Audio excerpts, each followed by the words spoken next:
Okay, we are live, SCMP MMA Live Chat, and we got two special guests, man. I'm excited for this one. We got so much to talk about, and I'm gonna let these guys introduce themselves at the beginning of the show. I feel like this is a mistake because usually I wait until the end, and it's like, nah, man. Let's start with you guys introducing yourselves and like where we can find your work. Spencer, you start first. You're the new guest. Tell us where we can find you, where we can find your work, stuff like that. So first and foremost, man, thanks for having me. I'm happy to be here with you and with a fellow Canadian and Adam. You can find my work at I'm shameless on Twitter, so at Spencer Kyte is the easiest place to get it all. I will promote all of my stuff and then a ton of other people's stuff too, and random things that most MMA fans probably don't care about. But that's the easiest place. I write my own newsletter, the Kimura newsletter, and I've been a contributing freelance writer for the UFC website for the last 9 years now. Somehow it's been almost a decade. So those are the two spots. But yeah, get it all at Spencer Kyte. Of course, man. Everybody needs to check out his work. And of course, Adam Martin. Adam's been in the space. He's been on the show before. So it's always good to have someone to return and give their perspective on things. Adam, tell them where they can find you. And I know you've added some places where you're working now. So tell everybody. Man, things are going really well for me, it's nice, man. I've made some real personal changes in my life, and the professional changes that have come with it have been worth the effort. I'll say that. I don't want to get into it, but thanks so much for having me on with Spencer today. You guys can follow me on Twitter at Adam Martin. But yeah, I'm running for a bunch of places now. Next week I go full time at BJ Penn. I've been there for 2 years now, and one of the guys left. So Tom Taylor, obviously, he's with you guys at South China. So taking his spot, and big shoes to fill, man. But I'm excited for that. I've been in this game for 10 years. It's my first full-time job. But in addition to that, I'm like Spencer. I'm still a freelance writer. I'm gonna work during the day and write at night, man. I have a kid on the way, and I have to work as much as I can right now. So I love the MMA, man. Just you guys can hit me up on Twitter anytime. I'm always around to talk about it. Maybe you don't agree with me and stuff. That's cool. Just message me. I like either agree or disagree. Doesn't matter, man. I just like talking about the sport. It's the best sport in the world.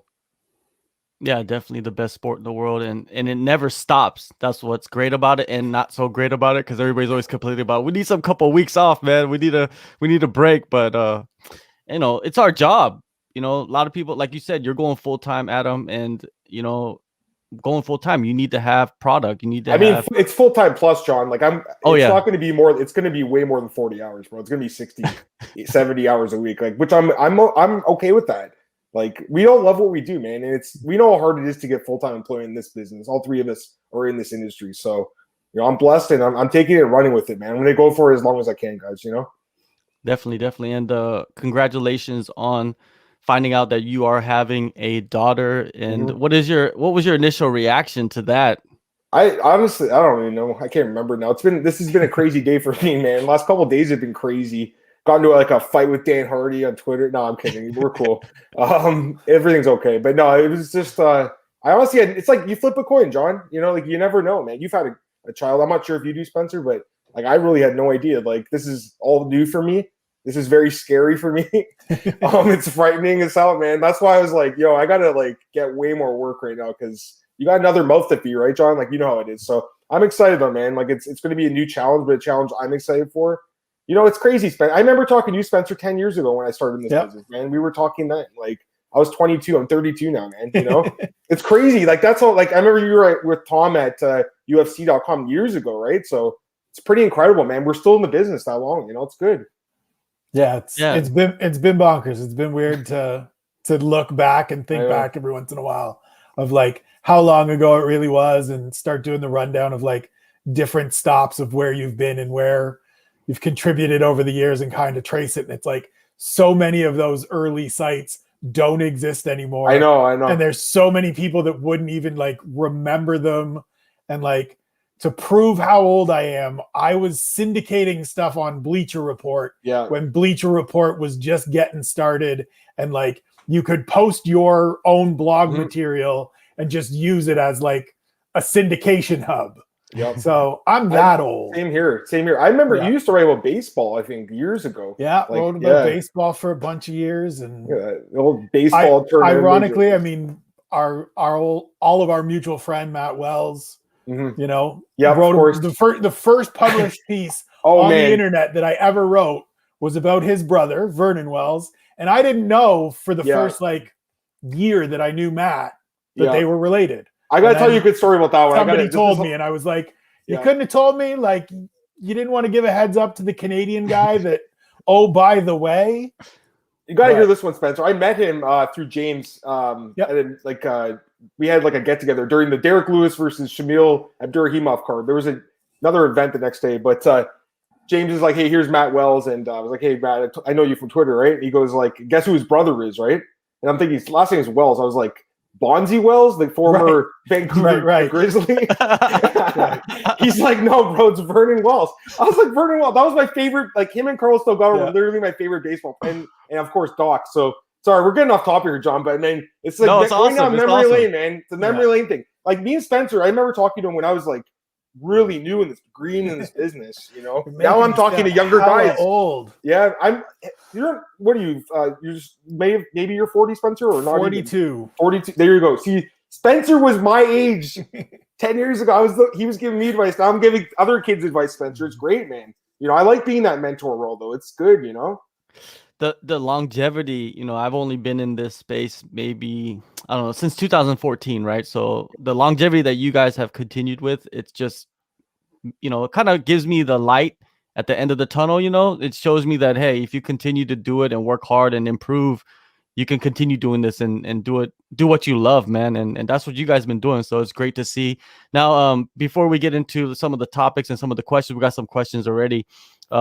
Yeah, make sure you guys follow these guys on Twitter and make sure you subscribe and like and share and all that good stuff, and follow us. Now let's get into this first question, because I think this is something that's on the minds of everybody right now is, how awesome is that Izzy removes the Monster Energy cans every time he takes the podium? First, you know, I want to start with Spencer, you know what I mean? Because he's the special guest. Spencer, what do you think about this whole, because we've seen this before. It's not the first time he's done this. He's done this at other pay-per-views after the fights.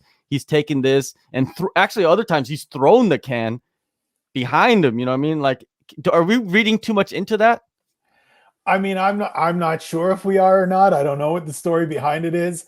I generally don't end up watching the post fights because I don't, now in the role that I have and the things that I do, I don't necessarily have to cover news stories in that way. And so once the 6 to 8 hour window of a pay-per-view fight night is done, I get up, stretch my legs, take my dog for a walk, and I'm just out. But I've seen the highlights in the last couple of days, and he just fires that thing over his shoulder.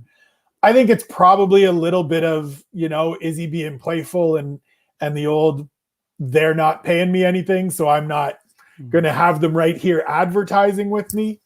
But I mean, it also comes up and is probably getting a little more run in the wake of Dominic Cruz's comments and sort of everything that's going on with Monster right now. So it's probably being blown out of proportion a little bit right now, but it's another one of those signature entertaining Israel Adesanya things.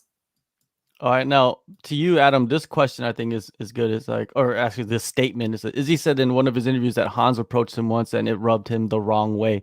And this is just what Dominic Cruz was saying, you know, the guy Hans is rubbing you the wrong way. And I've heard over the years stories about Hans, you know what I mean? Yeah. Like heard that he has rubbed people the wrong way. You know, I don't want to say, have you heard anything, but, you know, give your thoughts on that. Bro, I swear to God, when I heard his name, I was like, is this guy like a James Bond, like a bad guy in a James Bond movie? Like Hans Molenkamp? I didn't know who he was, I'll be honest. And then Chris, the editor of BJ, sent me the story from like 2 years ago where Dana White was bashing him. And then Dana at the press conference was like, there are sponsors, we can't say anything bad about them. Obviously, Dom wasn't happy with something. Izzy's not happy either. I'll be honest, guys, I don't drink energy drinks. I remember getting a Monster at one, I think it was at a UFC event or maybe a Bellator event, and it sat in my fridge for like 3 years. I never drank it. It just sat in the back of the fridge. Like, it's not for me, right? So as far as the whole Molenkamp thing, I love the guy's name, but I mean, this whole thing is kind of silly to me, man. It is silly, and now Monster says that they're gonna go and investigate these allegations, which I think that's just like a PR thing. Do you think it's just a PR thing, Spencer? Like, just because something negative, some negative energy is coming towards them, so they got to put something out there, I right? think it's the right thing to say, obviously, right? Like anytime somebody says, hey, this guy that works for you is doing X, Y, and Z that feels shady or aggressive towards us or kind of whatever it is, then you absolutely need to look into it. And you definitely have to at least say, we're going to look into it. It's one of those things, right? That, you know, if a couple people say, hey, this has felt kind of weird and he's making us do these things and he's asking us to do these things, then as that sponsor, as that company, you have to look into it. You have to figure it out, because at the end of the day, this guy's representing you with these people and with this organization, the UFC. And so if that's jeopardizing some of these opportunities, what's more important to you, this guy or those opportunities? And so not by any means calling for anybody's job or anything like that, but look into it, figure it out, smooth it out, get it sorted, because clearly the UFC and Monster want to be in business. It's been a productive, fruitful relationship for both, but there's some smoothing that needs to happen here. Yeah, definitely some smoothing that needs to happen, and I think Monster being a part of the sport is great. It Yep. You know, like people say, it matches well. You know, I mean, extreme sports, combat sports, all of that good stuff.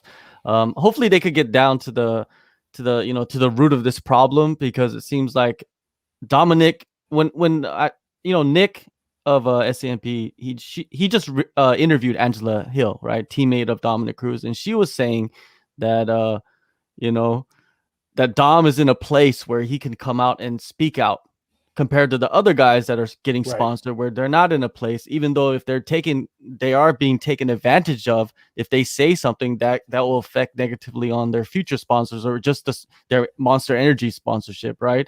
And Dom is in a place to do it. And we always talk about that. We always talk about when a guy gets into a position, or when a woman gets into a position where they have power with their status, they should speak out against something that is affecting the sport negatively. And I feel like Dom, he's doing that, and he's doing something that we want. I don't know, I personally want fighters to do, like, let's say like a GSP or Anderson Silva or something like that. They get to a certain position, if there's something negative going on, they should come out and say something, because they're in the position to do that. What about you, Adam? Do you feel like this is something that that we need more?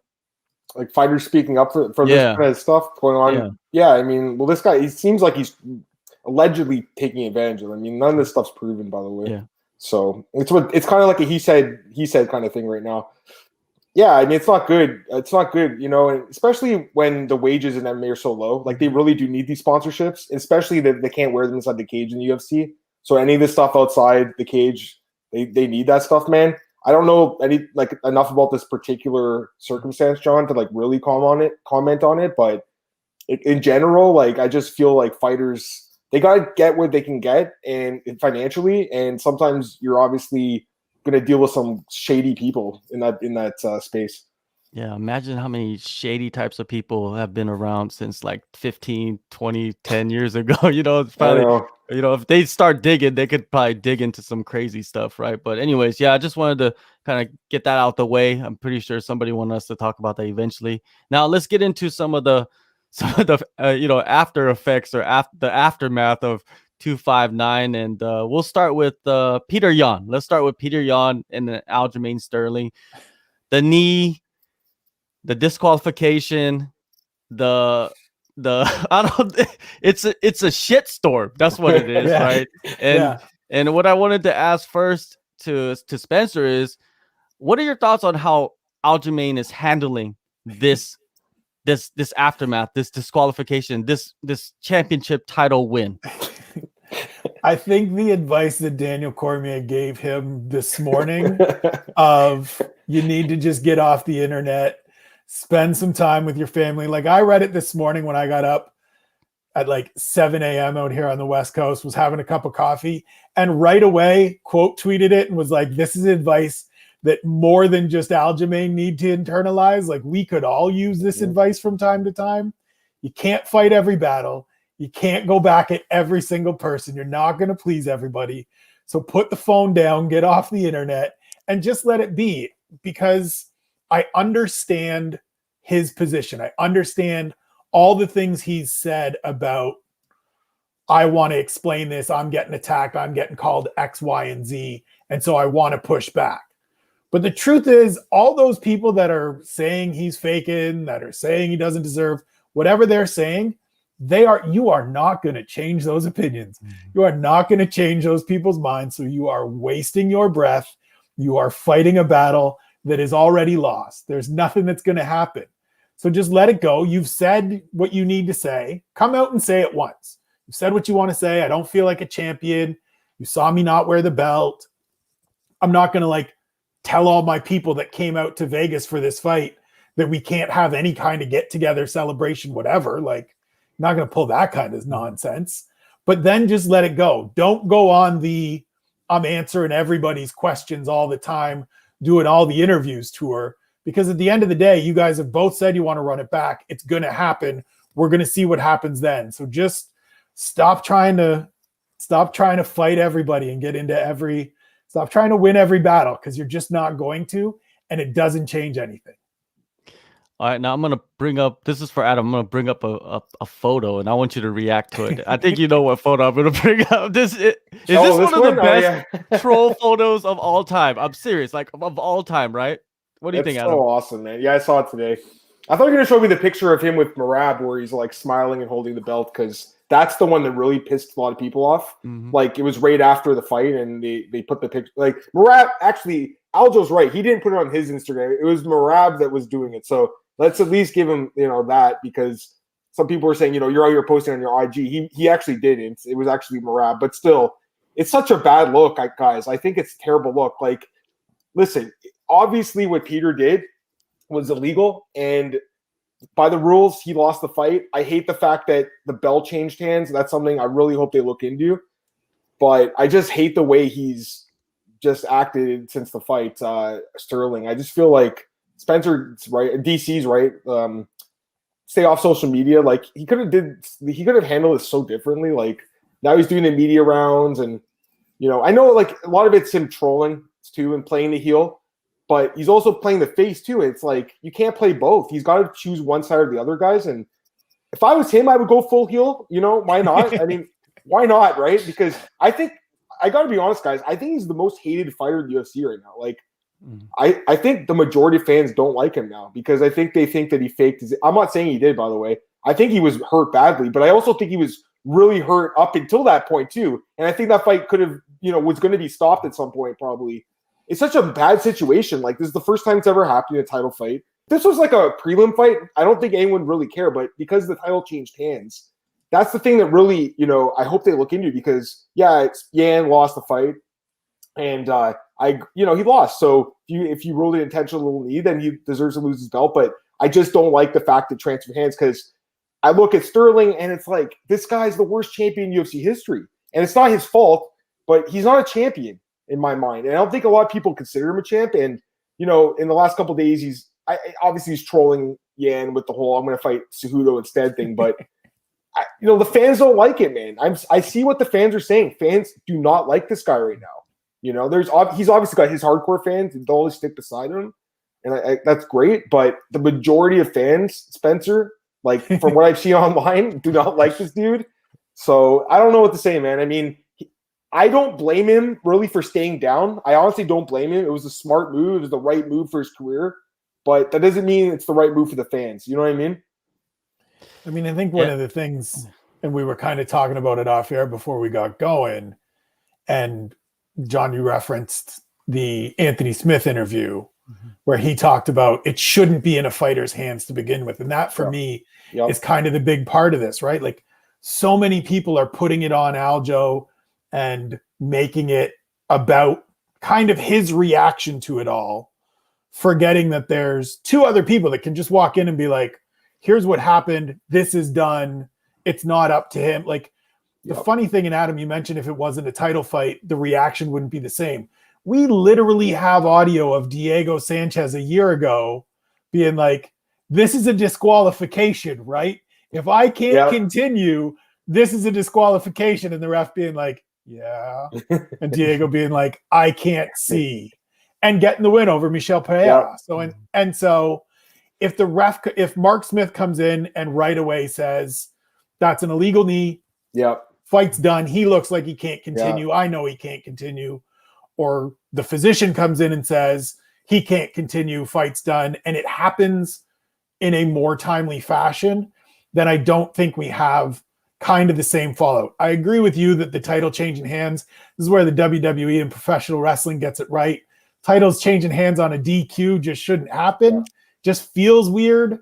But at the same time, like, it's really hard to put this on Aljo's shoulders because he's the dude that caught a clearly, blatantly illegal knee, and he's the one getting all the grief for this. Yep. Yeah, I agree with Anthony Smith. I feel like the rules need to be a little bit more clear, and the ref should be. He's the one who starts the fight. He's the one who ends the fight. He's the one in control. We always say that, right? Yep. And then in this situation, it didn't happen that way. And man, he needs to go in front of a review board or something. We need to have this now, right? Because we have so many mistakes coming up. You know, Adam. Let me jump in there. Mark Smith. I got to talk about this guy. He's actually a great ref. I think one of the best refs. He had a really bad night, guys. The fight with Yuridos Medic and Elon Cruz was stopped way too late, like far too late. The guy landed 45 significant strikes in like a minute and a half. It was way too late of a stoppage. Then you saw this. He's a good ref, but even the best refs screw up, man. And in this case, I'm not saying it was necessarily a screw up, but he should have been more decisive. Like that's why we have a referee, to be decisive. You don't leave it up to the fighters. And I feel like in this case, they were kind of like, well, let's let Aljo decide if you can continue or not. Like that's why we have the Dr. Spencer. That's why we have the referee John. So that did piss me off, and I heard what Anthony Smith said, obviously, and I agreed completely with what he said. He's not happy himself. His fight with Glover Teixeira was a very controversial fight last year. Although, you know, he said he wanted to keep fighting. That fight should have been stopped the round sooner. So it's one of these things, man. Refereeing fights is one of the hardest jobs in sports. It is so hard. Judging fights is hard too, but I think refereeing is so hard. It's like split-second decisions that can change someone's life forever. You know, so it's a crazy thing, and I do try to give them some slack. But in a case like this, it should have been as soon as that knee landed, the fight was over. The fight's over, guys. Because if that wasn't an illegal knee, his knee was up and it was he didn't have 3 points down, then the fight would have been over via TKO, right? So that's the thing that really trips a lot of people up, I think. Yeah, let's get to some of these comments that the people listening are having. Let's get them on here. Alan Bones Jones, directly related to John Bones Jones, I believe. He says, I love Aljo, but he's digging himself a hole for more fans to hate on him with all of the media and Henry face-off. It's true, right? Yeah. And you know, let's be real. Sterling was never the most popular fighter, right? You know, he was a respected fighter, but never the most popular fighter. And it is funny that you say that he is probably the most hated fighter right now, because has he surpassed Colby Covington, you think? Oh, maybe not, Cole. Actually, yeah. You got the whole country. There's a few guys that, I'm obviously exaggerating. Yeah, but yeah, he's. I mean, in the Henry Cejudo part of it, like, kind of every fourth time Henry pops up and says something, I quote tweet it and send out the like, "Don't worry, Joe, you're never gonna have to hear from me again" thing, because we've heard from Henry Cejudo more since he's retired than we did before he retired.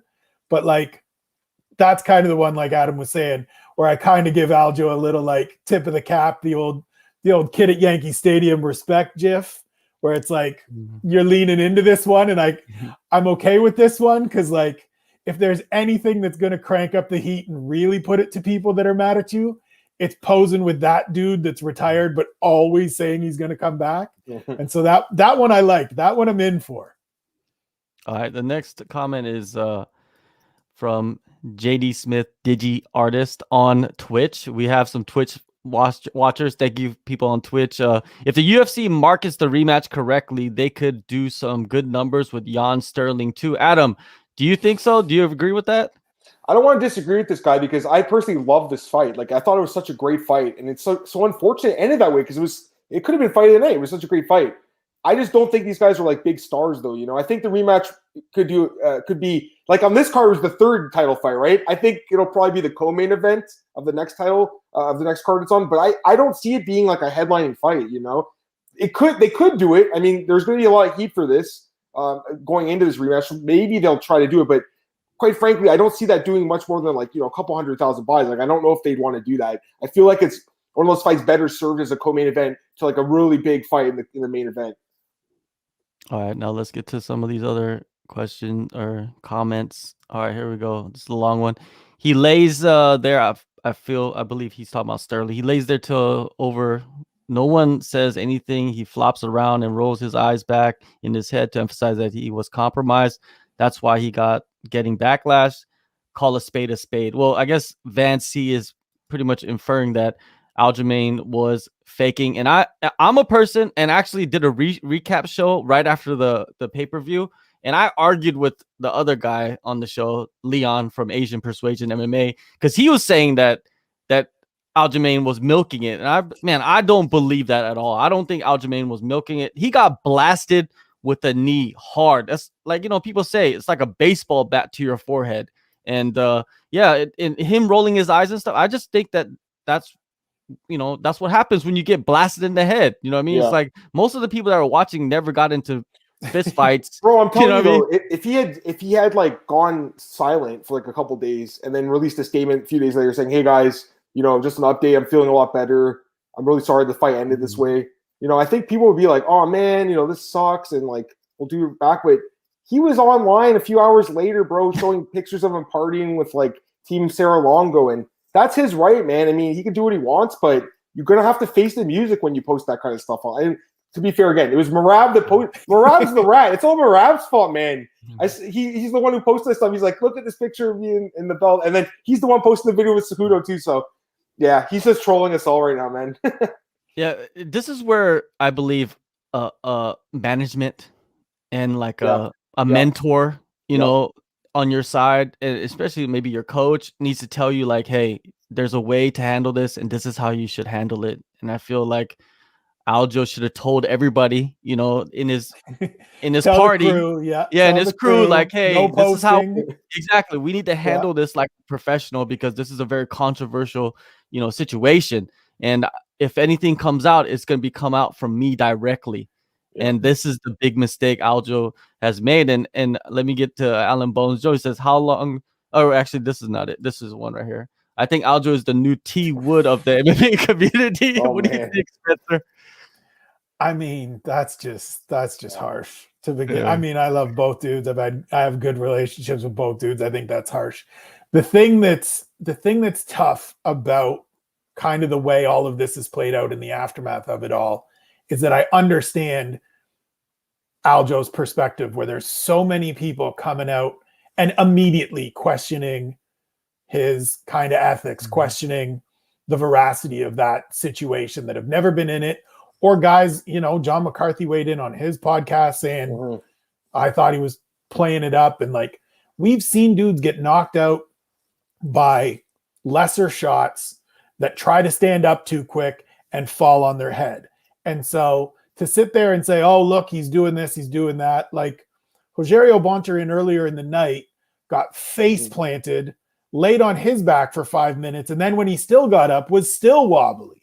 So I understand, like, it's so tough because, like I said earlier, it's just a no-win. There's going to be people that automatically, because they don't like you, because they see the way the fight was going, because the belt changed hands and it felt like all the momentum was in Petr Yan's corner, that are automatically just going to be on Aljo no matter what he did. If he handled this the way that everybody says is 100% perfect, they still would be saying he was faking. They still would be calling him a paper champion, and they would still be on his case. And so to me, it's just a no-win. And that's where I think what you were saying about getting the team together and being like, "Look, we're going 0 dark 30 LeBron James in the playoff style, and we're just not posting anything. We're not saying anything. We're going to wait until..." To me, I would have just, if it's me, and look, obviously I'm not a pro fighter. I don't have hundreds of thousands of people calling me a faker on Twitter every day. And so this is just my opinion, but like I'd have just sat it out until kind of the week before or the month before the rematch is booked, or once the rematch is booked. Just let it be. People can say what they want. Like DC said, get off the internet, spend some time with your family, relax, and just let it. It may not blow over, but you don't have to be in the middle of the storm. All right, guys, I'm gonna put this up, and I want to see your reaction. Like this, Matt or Adam. I wanted to what the fuck? Adam. This is the That's a situation, down right? Fighter. This is the situation, right? What's the difference? Okay, I'm gonna ask you. This and this. Adam, what's the difference? Okay, I see your okay. That's a down fighter. Let me see. What's this? What's I'm this? gonna knee that dude in the head. What's the difference? The 3 points, like where he's on 4 points in this one. Exactly, but there's not much of a difference, right, Adam? Like, no, it's so hard, man. It's inches, Exactly.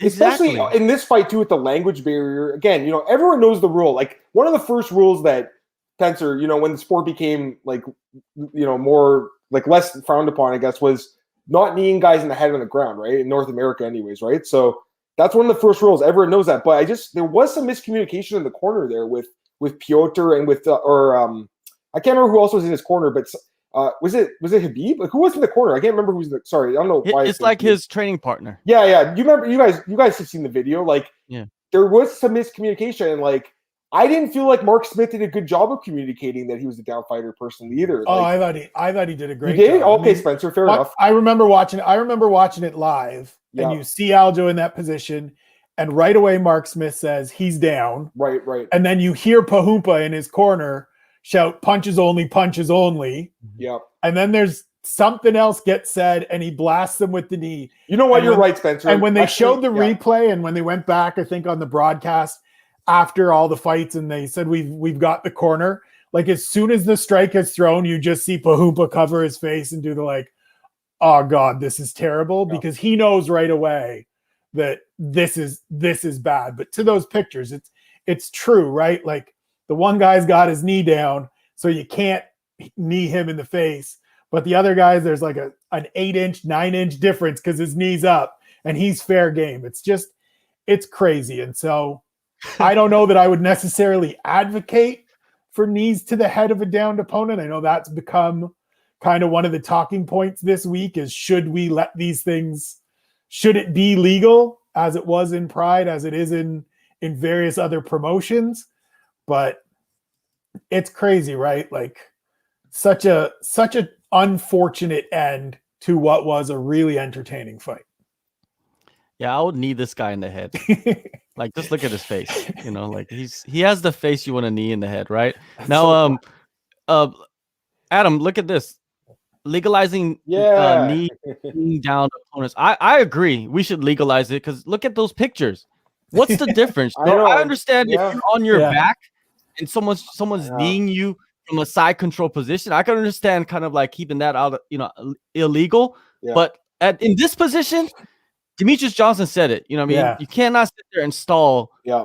In this position, it's just like you gotta continue fighting. And what do you think, Adam? Yeah, what would have happened if he just like stayed in his knees and just kept like inching towards Piotr while he was like, he's like, I don't know what to do. Like, what do I do? I was just thinking that. Dude, come on. I love Pride, man. I love Pride. So yeah, but obviously it's dangerous. But I still feel like MMA is so dangerous, anyways. Like, right. Is it any more dangerous? I don't think it is. So many other things we see. I don't think so. I mean, if you get someone in the clinch, like Anderson versus Rich Franklin, and the ferocity of those knees, right? Mm-hmm. Like, is that not more dangerous than what Aljo just did? Like, to me, it's a bad rule. I think the 12-6 elbow is a terrible rule. I think they need to start penalizing guys more for back of their head. I've seen so many fights where guys get hit in the back of the head and get hurt bad with those rabbit punches. Like, they don't pick up on it. It's just weird, man. There's the sport's still pretty new. It's like less than 30 years old, right? So it's still a new sport. Like, think about it. Hockey, basketball, these sports have been around hockey's been around over 100 years. They're still changing rules, right? So I would like for these commissioners to be more open-minded about rule changes. I don't see North American promotions or North American rule makers bringing back being the down opponent, but there's got to be something we can do here. Because John, honestly, looking at those two pictures, like what is the difference, really, when you think about it? Like that was the difference between Peter winning and losing the belt. That's messed up, man. It's just all about the rules, you know, like the rules, they need to be changed.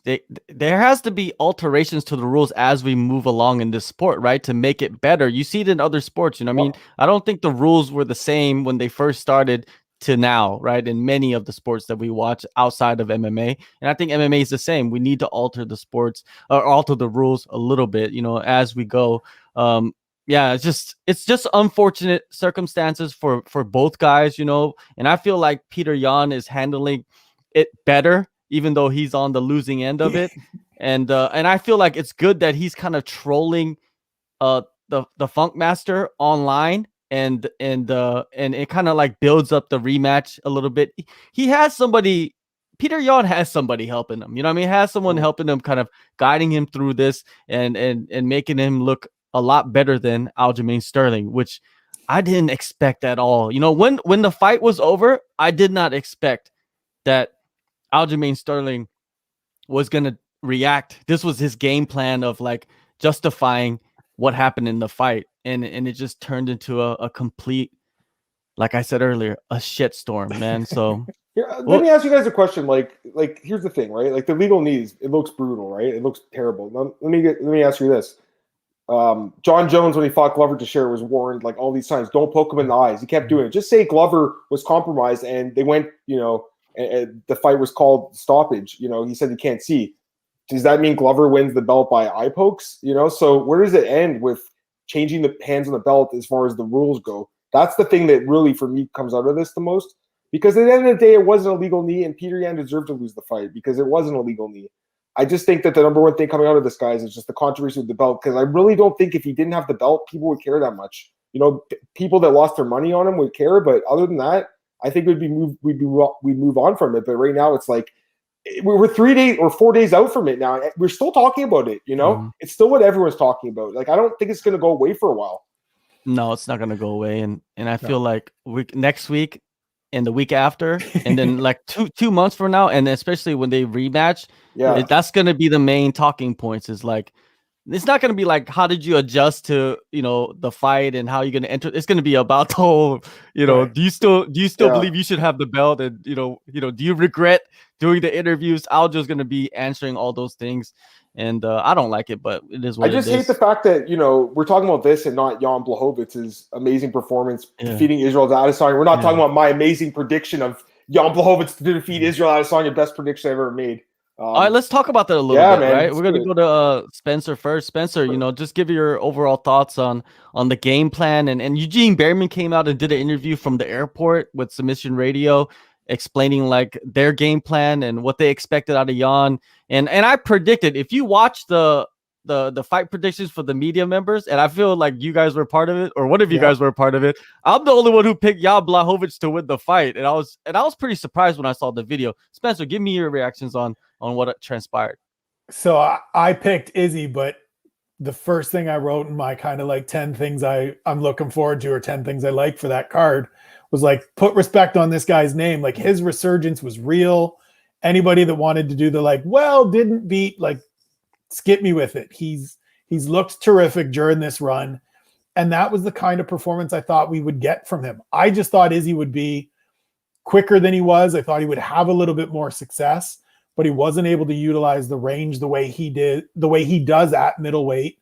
And that kind of striking difference where he's usually so far ahead of all of his opponents just wasn't there, because I think there's a little bit of, you're fighting a 38-year-old dude who has seen literally all of it, who's been in there, been beaten, lost some big fights, won some big fights, and is used to being counted out and under, kind of being the underdog and not being expected to do too much. So he just goes out there and fights his fight and sticks his jab in your mush and kicks you in the body a bunch of times and kind of goes shot for shot with you to a point where it's close and he goes, oh, right, I can wrestle. And then has that edge that was the one thing we all should have known, or did kind of know going in, that could be a difference maker. And then he played to his strength, and it was really smart. It was a great performance. And I'm glad more people in these last few days have been like, All right, got to give it to Hyon. Like you have to give him his due. And like Adam said, it's crazy that 3 or 4 days out here, we're not talking more about this guy that's now won 5 straight, was 2-4 in the UFC, and is now the undisputed light heavyweight champion. And oh, by the way, handed Israel Adesanya his first pro loss. Yeah, Adam. There's a question from JD Smith. What did you think?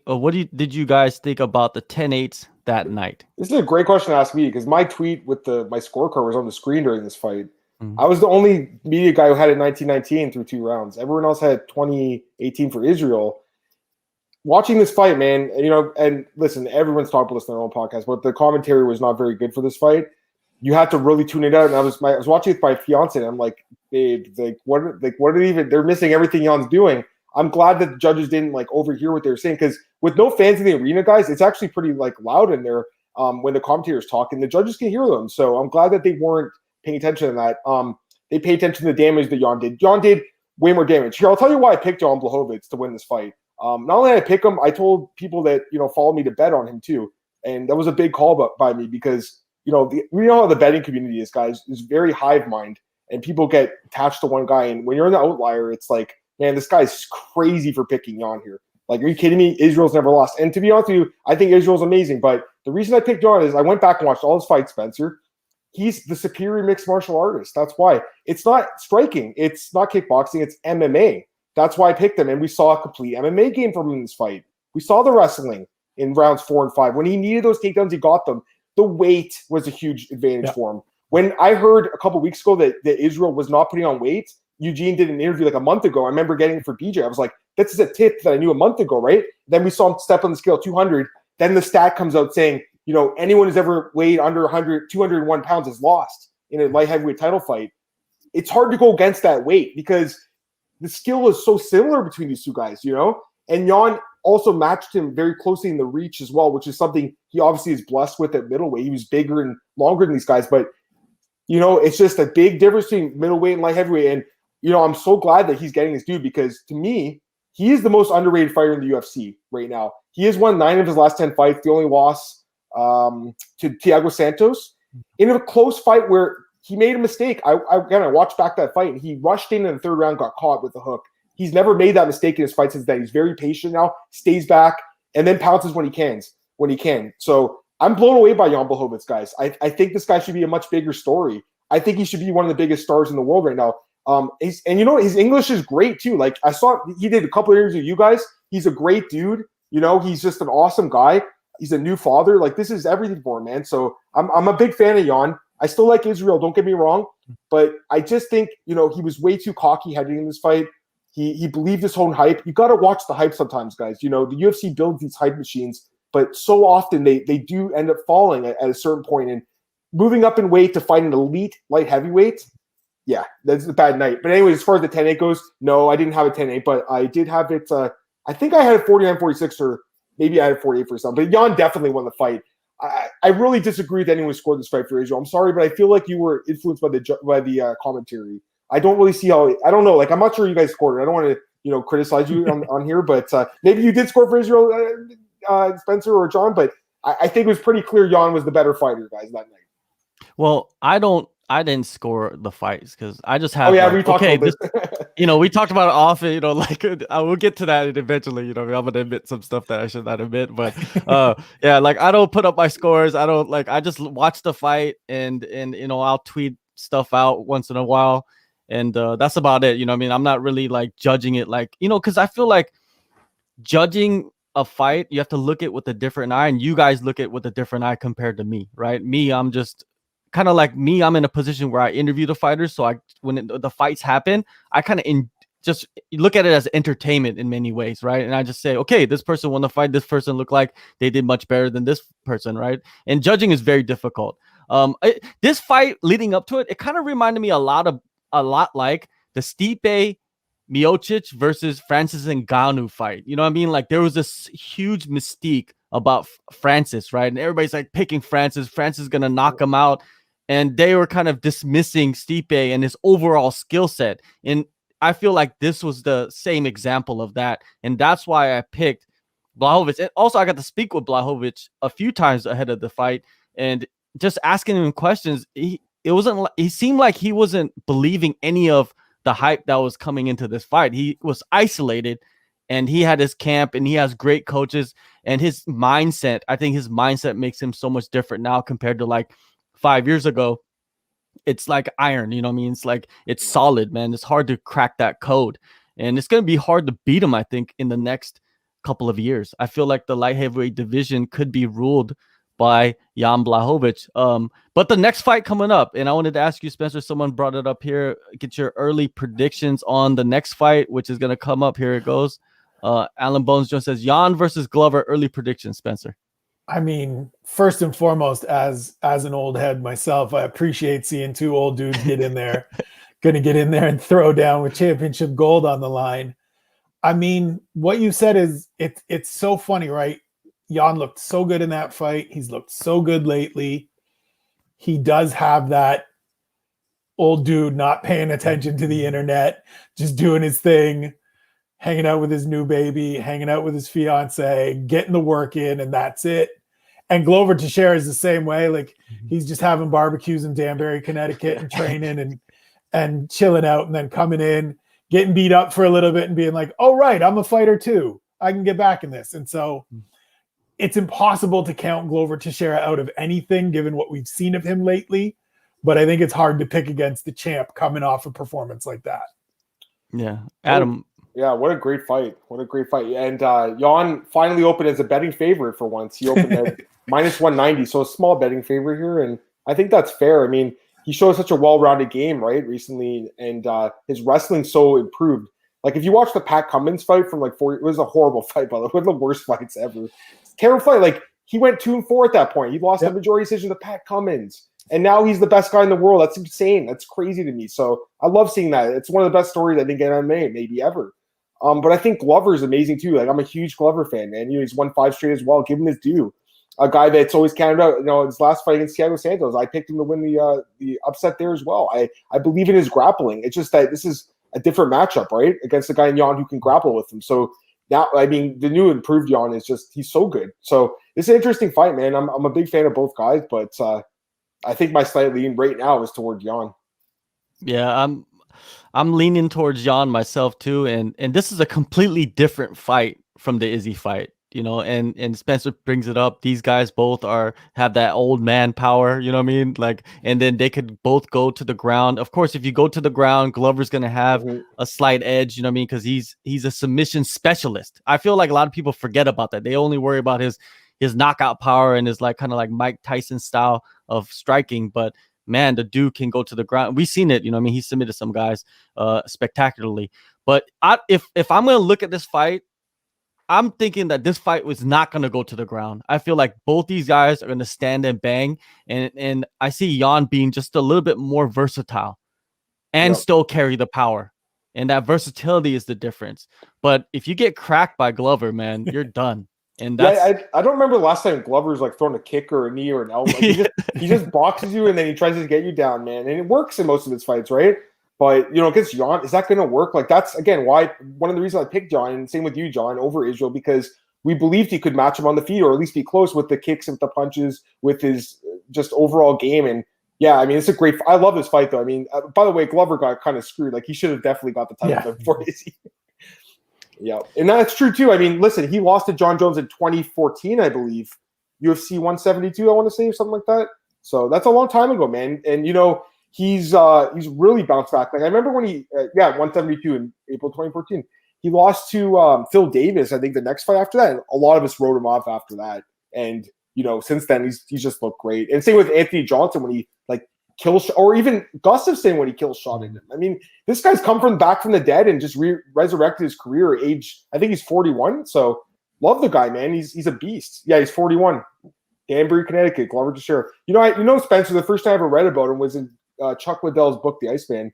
He in the back of the book, I think it was the last page of the book, he said, my 5 favorite fighters or something. Maybe it's halfway in the book, can't remember. And Glover Teixeira is right there because he was his old training partner with John Hackelman, right? So I've known about this guy for years, always liked him. Great fighter, man. Great guy too. Yeah, Eddie the Blasian. Shout out to Eddie. He says it's amazing to see Glover. That's what Madam was talking about. I feel Yep. like we all share that sentiment where Yeah. Glover has a great story.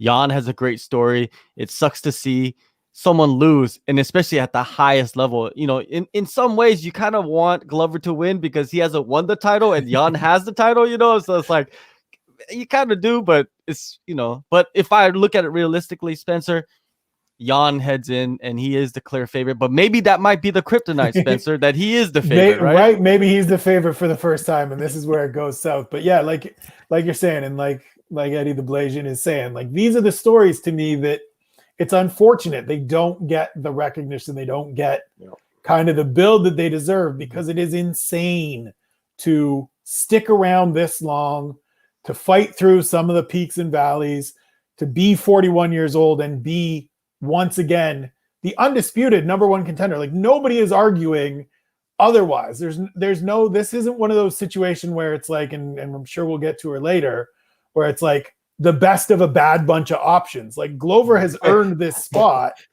and so it's crazy that we, you know, it feels like sometimes, as you said, we get these guys and it just becomes a coronation, and it's just expected that Francis Ngannou is going to beat Stipe Miocic at UFC 220, and we're just not going to pay attention to the defending champ, who happens to be a world-class athlete and a tremendous fighter.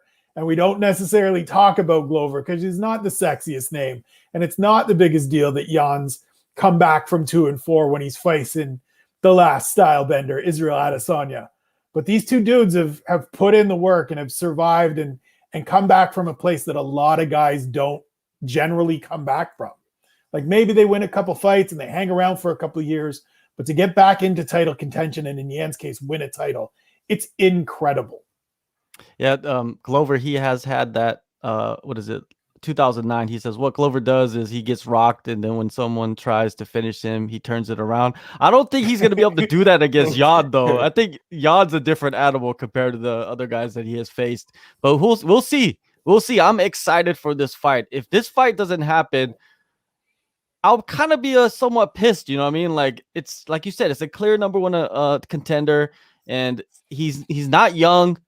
This is probably his last run, right? Yeah. If he doesn't win this title fight, we probably won't, you know, what will he'll end up becoming the gatekeeper, right? You probably won't be able to work yourself because there's the young guys coming up, like the Yuri Prohaskas and the Alexander Rakic's and stuff like that. So we're going to end this topic here, and we're going to move on to the next one because we got a big one going on, like this whole Amanda Nunes, the featherweight division getting folded out, Megan Anderson revealing the information like she likes to do. And then Juliana Pena comes on the Ariel Helwani show, and she's pitching her promo and all that stuff and all that. Let's start with you, Adam.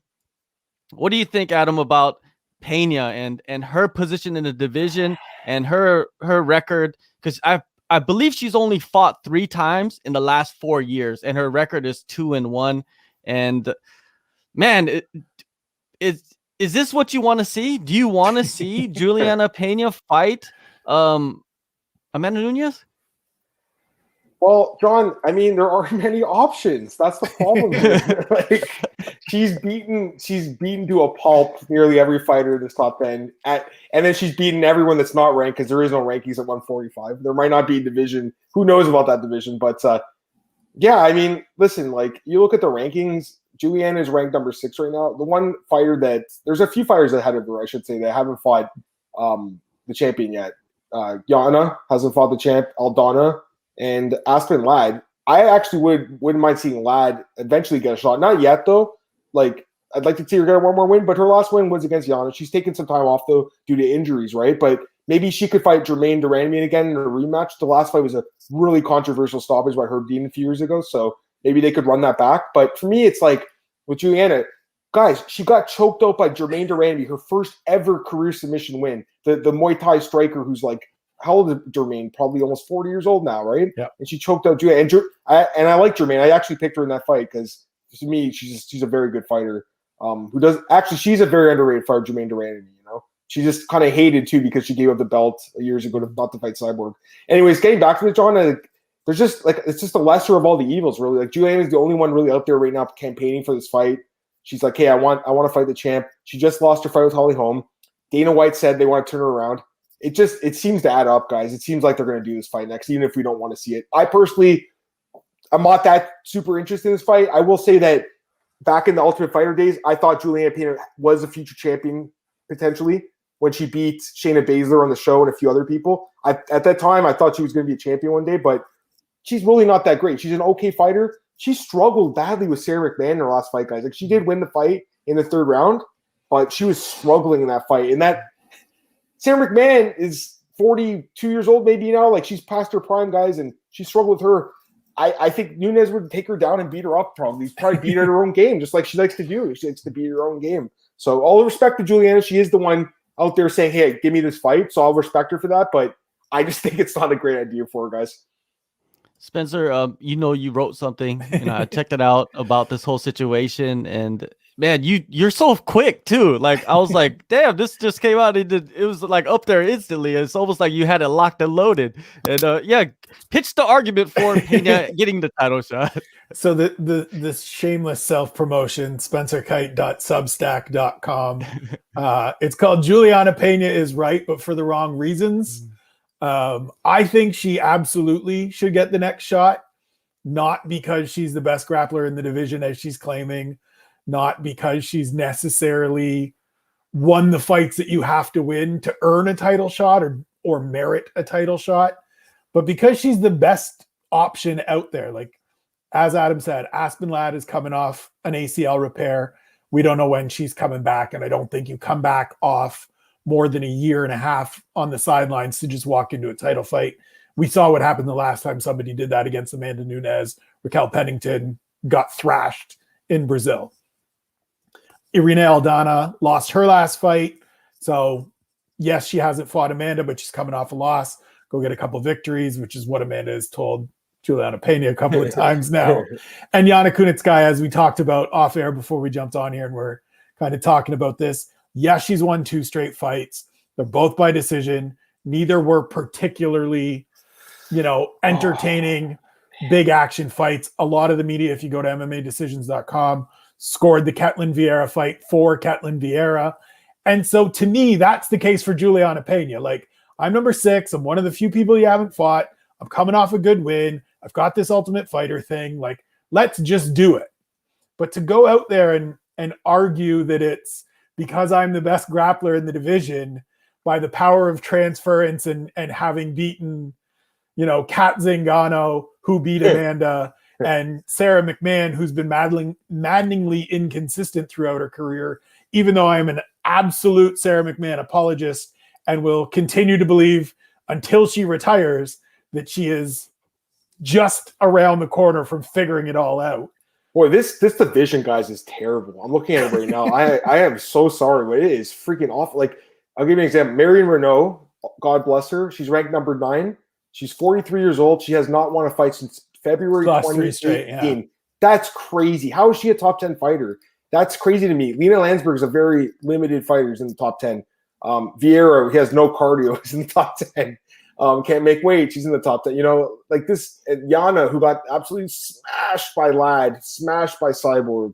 Aldana, who can't beat Holm. Like, it's a messed up division because you got Holm and Germanemy, who are better than all the. Yeah, that's right? the big problem. That's the problem. They're better than all these other. Amanda Nunes is 2 steps above everybody, and then Holly Holm and Jermaine Durandamy are a step above the next group. And I think Aspen Ladd can probably get there. I think she's I think she's 25. I think she turns 26 this summer. Yeah. She can still get there, but obviously she's coming off major knee reconstruction. So you got to give her some time. She's got to get a couple more victories, get a little bit more. I just checked. She just literally last week. So yeah. So she's young. Yeah. She's got the potential to be there. And there are some other people that will eventually get there. I think Carol Rosa, number 14, right? I think she's really good and she's on the come up. She's someone that's quite interesting to watch. And there's some girls that they found in Contender Series that are coming up too. So there are some, talent coming up this division, but it is at that point, guys, where Amanda's just so far ahead of everyone. And, she's already, when you're that far ahead in the division, what do? You move up, and she's already did that. So the only other option we didn't talk about this is Valentina. We didn't mention this. Like, if she goes and beats Andrade, do you do the trilogy? Because The first 2 fights were very competitive fights. The first fight, Amanda won by, I believe, it's unanimous decision, but the third round she gassed out bad. The second fight was a split decision, guys. So that is the most competitive fight, most likely, right? It would be the Shevchenko trilogy. Yusuf says that can Val still beat Nunes, or is she too small? Like she's made a lot of improvements too. I think they're the best 2 women right now. All due respect to Zhang and a few other girls, but they're both amazing, right? I will say this: it's too bad Cyborg's not in the UFC, guys. I would not mind seeing that rematch. That first fight was the best 1-minute fight in UFC history. Yeah, I've ever seen. But it was great. Like I'm just saying, like, you know, if they want, because Dana's saying, hey, we're going to keep 145 around. I don't know why. But that's the really unfortunate part to me is that when they launched the division and they had the opportunity, I think you look back and I'm pretty sure the timing is that, you know, there were a bunch of people that were available that were sort of on the market that they could have went and got. I think Julia Budd was still a free agent coming out of her Invicta deal before she signed with Bellator. So there was room if you wanted to stack the division. I know they did the season of The Ultimate Fighter with 45s, and then literally everyone went back to 35. That makes it hard. And so that's the tough part, right? Is that Amanda has just absolutely destroyed everybody in her path, and there aren't a lot of good options, which to me is why Juliana Pena should literally just be saying, I am the best option. All the other part of it is what makes it kind of tough, because her argument is so flawed, and Amanda can do exactly what she and Nina have done every time that Juliana Pena has said, oh, you're avoiding me. Oh, you're ducking me. Like if you go back to January when Juliana Pena beats Sarah McMahon and says, Amanda, stop ducking me, or whatever she says, Amanda tweets ducking with a question mark. And Nina says, remember when she was supposed to fight you and then lost? And Amanda responded twice. Mm-hmm. Like it's just cold, and she's right. And so instead of doing this is what happened to you against Kat Zingano, and I beat Kat Zingano, false equivalency, MMA math that we all know doesn't work, just come out and say, who else are you going to fight? And she said it today in her interview with Ariel, if you go through and watch the whole thing. If I'm so easy, if I'm not deserving, come and get this win. Come and get this money. Come and get this work. That's the tack to take. That one I am 100% on board with. That's the argument to make. Give me that fight, because I want to see Amanda Nunes fight. Juliana Pena wants that smoke.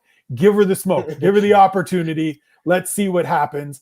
I think I know how it plays out, but I'd be interested to see it, because other than that, we're not seeing Amanda Nunes for the rest of the year. Definitely. You know, let Amanda get the smoke. I think that's the hashtag. Yeah, let her eat. Exactly. Let the lioness eat. And yeah, the thing is, like Adam said before we jumped on, like, we don't know how long she's going to be around. I talked to Amanda before this fight, talked to her before the last few, and that's always been a question for me, right? Is like, you've accomplished all of these things that you want to do, that you set out to do. So it was win the bantamweight title, beat everybody that's held the bantamweight title, win the featherweight title, beat all the people that held the featherweight title. She's the only champ to successfully defend both titles. That's another goal. And like we talked before this, when I said, like, what's left? Like, what are you doing? Like, what's the thing that motivates you? And she's like, I just have my daughter. I want to hold on to these belts until she's old enough to like full on remember and full on understand that her mother is a champion. So she's not going anywhere. And if the UFC wants to keep feeding up people to her and serving up people to her, she will happily take that money and take those fights. And so and she said it herself, she doesn't necessarily want to fight Juliana Pena, but if Dana White comes to her and says, so you're fighting Juliana Pena in the summer, she'll sign the contract and get in there and let Juliana Pena see if she's the best grappler in the division and if she really wanted this fight. Yeah, if she wants to fight Juliana Pena and Juliana Pena wants to fight, you should give it to her. But the fight that I want to see is I want to see the trilogy between Shevchenko at 135 against Nunes, champions versus champion. You know, the UFC loves to do that now. The thing is, if you dissect those first two fights, you know that this third fight is going to be much, much more competitive, right? And Shevchenko has that style that gives Nunes some problems, right? And Nunes has just ran through everybody, right? Just like a rampage, you know what I mean? It's like a barbarian back in the 1400. She's just destroying everybody. So we'll see what Except happens. for Val. Val's the only one that's giving her that trouble. Now, Christopher Edwards Bailey, shout outs to Chris. He's saying the 45 out, 105 in. Megan Anderson said that basically Megan Anderson is not fighting for the UFC anymore, right? That was her last fight on the contract, and she came out on Twitch, I believe. Drake Riggs was the one who tweeted it out, saying that she that was the last fight. And then she said that she's like, there's a couple things there. Like she said that she's going to most likely go back to Invicta because there's going to be no 145-pound division. But like days before that, Dana White was saying that we're going to continue with the division. But Dana White, he'll say one thing and then something else will happen. So we don't know for sure. But Megan, do you think she's telling the truth? Number one. And number two, her going back to Invicta? Like, is that the move that you should be making? Spencer, what do you think about this? I mean, I don't want to weigh in on telling the truth or not, because as he's like, we don't know. Like, yeah, exactly. She could have gotten some bad information, or her contract's up and she knows they're not going to re-sign her, or doesn't want to re-sign. So who knows? We'll know whether 45 isn't really a division right now anyways. Let's be honest. It is a belt that has been passed around, and there's been 4 or 5 people that have fought in that division. There is a fight coming up, Felicia Spencer and Danielle Wolf. We've already seen Felicia Spencer and Amanda Nunes. We don't need to see that again this quickly. I think it would be absolute chaos if Danielle Wolf beat Felicia Spencer, and in her third pro fight, she fought Amanda Nunes. Regardless of her boxing experience, that is just chaos waiting to happen that we don't need to see. It'll be worse than last weekend. As far as Invicta, yeah, like to me, obviously Bellator feels like the spot to go, right? They've got a bit more of a division. There's some names to go over there and fight. Megan Anderson was kind of always expected to face Cyborg. That fight's there as an opportunity. But at the same time, Scott Coker has been pretty good about not necessarily wanting to sign people coming off a bunch of losses or coming off a bad performance. So it doesn't look like Bellator is just picking up scraps. And so it could end up being a situation where Megan Anderson goes out, kind of rehabs the image a little bit, gets a couple really good wins, looks really good. Like there's some clips in that highlight reel that they showed before that fight where she does look good.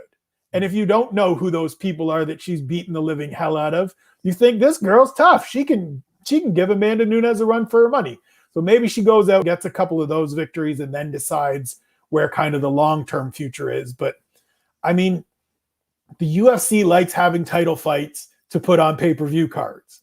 And with the number of pay-per-views they do every year, with the number of, the world's still in a global pandemic where we're still not sure on Friday how many fights we're going to see on Saturday, there's no real reason for them to be like, we're just going to throw this belt in the garbage, especially when Amanda wants to defend it and has shown that she can defend both. So I think the division sticks around as much as it is. And as far as whether 105 comes in, like that's the next division, right? If they're going to bring anything on, that's the next division. It is a fairly deep, fairly talent-rich division to bring in and give the UFC another division to kind of pull from. Give some of these 115s that are a little bit undersized, that would probably be better at 105, the opportunity to compete there at the UFC level and kind of add more depth to the roster and give yourself another title to defend, another weight class to pull from as you're making these fights. Adam, with Megan Anderson, I don't know if she's going to re-sign. I have no idea, right? And will she re-sign? I doubt it, right? So she has some options. Like she mentioned Invicta, there's Bellator, but I'm looking at the PFL. She's a big 145er. If she goes to the PFL, she's going to fight at 155. That means she doesn't even have to cut that extra 10 pounds. She could be much more dangerous. She could be a different fighter. Maybe these weight cuts are affecting her at 145. We haven't seen the best of her. What do you think? Oh man, I just think she's such a one-dimensional fighter, guys. Like to me, she's super one-dimensional. She does have that one submission win in the UFC, but if you watch her fight, she likes to stand and strike, and she's completely just out of her element on the ground. Holly Holm exposed her, I think, in her first UFC fight, took her down at will, and we've seen it in her other losses to Spencer and Nunes. Now, I don't think it matters what promotion she's in. I think the best fighters like Julia Budd beats her, takes her down, beats her up. Cyborg knocks her out. There's fighters she can beat in Bellator. Don't get me wrong. there's some women in their featherweight roster that are, you know, just there for the taking. I think that she could beat, but I just don't think she's a great fighter, guys. I'm not trying to sit here and bash her. I know she's just coming off a tough loss, but you know, you talk about someone who's not great at facing the critics. I mean, she just hits that block button apparently on everyone. I haven't been blocked in apparently, but like the guy you're talking about that wrote the story, you should talk to him, John. See what happened with him and her. We'll talk to them afterwards. Yeah. You should send Drake a message after, see what happened. Because he told me today, and I was like, really? Like, so, and he didn't do anything wrong. He just transcribed her Twitch interview, and now she's pissed at him for that. Like, it's crazy what fight. Like, again, just back to Spencer's point, stay off social media. Did she really have to go on her Twitch? Like, take a few days off, for God's sakes. You know, guys, like, our job is to stay on the internet. On Sunday, there was some issue with me and Dan Hardy. It is what it is. You guys can see what happened. But I didn't feel great about what happened, to be honest with you. I took Monday off social media. I was like, you know what? I don't need to be on today. I'm just going to take off of it. Stay off for a day. It felt great. It just felt great. So if I could do it, these guys could do it. That's for sure. Anyway, sorry, getting back to 105. I'm with you guys. If they're going to get rid of 145, the fair thing to do is to replace it with another women's division. And then you could have, you know, someone like Michelle Waterson, for instance, as a potential champion. That's great. That's what they want, right? Very marketable. So I think it makes sense. I said that for a while now, actually, as well. But the difficulty about the 105 division is they're not going to have the best 105ers in the world fighting for them unless they sign them. But they're contracted to one championship. Ryzen. If you go there and if you're able to pluck some of those 105ers to come down, you know, to come in and fight in the UFC, like Hamzoi, what is it, Ayaka Hamasaki, Reina, you know, like a lot of the Japanese girls that are out there, they're probably top 10. If you look at the top 10 105ers in the world, they're mostly Asian fighters if you really think about it, right? Like Angela Lee, you know, like I know it's kind of confusing the weight classes for one championship because it's like 10 pounds heavier than what atom weight would be. So, but anyways, but like, you know, I support adding the 105 division, but there's always going to be that like criticism of they don't have the best 105er in the world, right? And that's what the UFC is known for, to have the best in the world. By the way, let me just quickly jump on something. You said Invicta earlier, like I don't even know what's going on with them right now. Shannon Knapp, and she says, you know, big things coming, but they recently, I think, lost their deal with the UFC Fight Pass. I'm not sure what they're doing because they were like a feeder promotion for years, right? I'm confused. But anyways, I think PFL would be a good spot for it. I forgot to tell you that, John. That makes a lot of sense. Even, you know, it's just worth a shot because you get $1 million prize. You might as well go in there and take a shot at it because she could land that, like a knee on Harrison when for instance, she met Harrison. Harrison rushes in for a takedown. Maybe she lands a knee and knocks her out. Like, it's possible, right? So might as well. If I'm her, I'd rather take a shot than $1 million. I think a lot of, like, Antonio Carlos Jr. is another guy who just joined PFL. I bet you his manager, I think it's Ali, was pushing for his release and said, can we cut him so we can go get this better deal for him? You know? So I think a lot of fighters will eventually go there, guys. Well, and you get guaranteed fights. That's the thing that I know from talking to different people that I've talked to that fight there. Sarah Kaufman going into when she competed in the lightweight tournament. One of the big draws for her, obviously, the $1 million prize is the big draw at the end if you can get there. But the assurance of, I think it's 2 fights in the regular season. You believe in yourself that you're going to get to the playoffs. That's another fight. So that's 3 fights in a year, which if you think you're going to get to the finals, you're getting 5 fights in a year. That's a great year.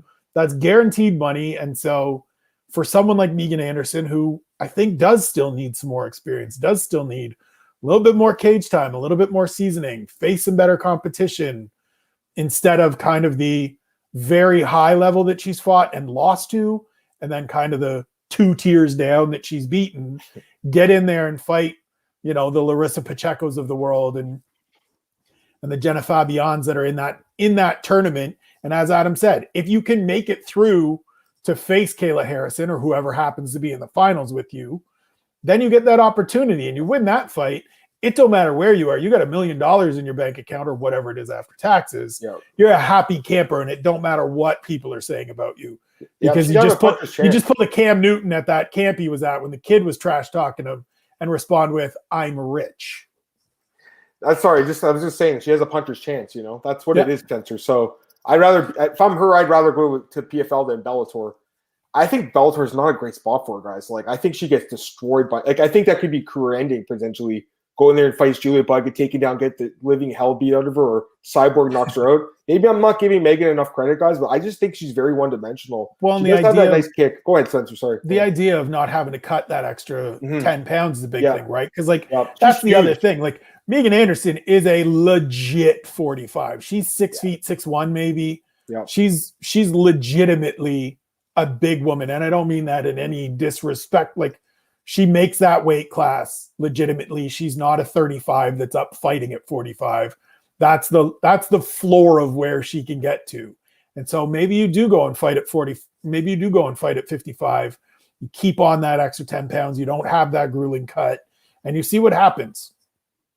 Yeah, definitely. Now we got about 15 minutes left, so I wanted to get to the final segment of the show, which is MMA judging. You know, I'm going to tell you guys right now, with MMA judging, I'm not a judge. I judge, and I feel like when people judge fights, most people, you know, especially fans and me myself, I have like my own perspective of what judging should be, and I score it to that.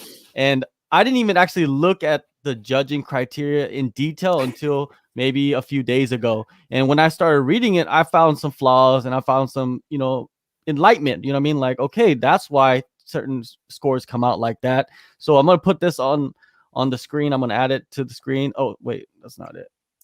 What's it? That's a different one. That's the one Spencer was replying to, I think. Earlier.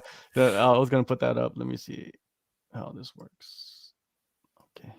But anyways, so I wanted to get your guys' initial thoughts on like the system, the 10-10, the 10-9, the 10-8 to 10-7. In my eyes, right, without knowing about the judging in detail, I always thought a 10-9 is like when the fighter barely wins the round. You know what I mean? He wins it, but not barely, right? And a 10-8 is like a dominant round, and a 10-7 is like near finishes and complete domination. And in MMA, we rarely ever see a 10-7.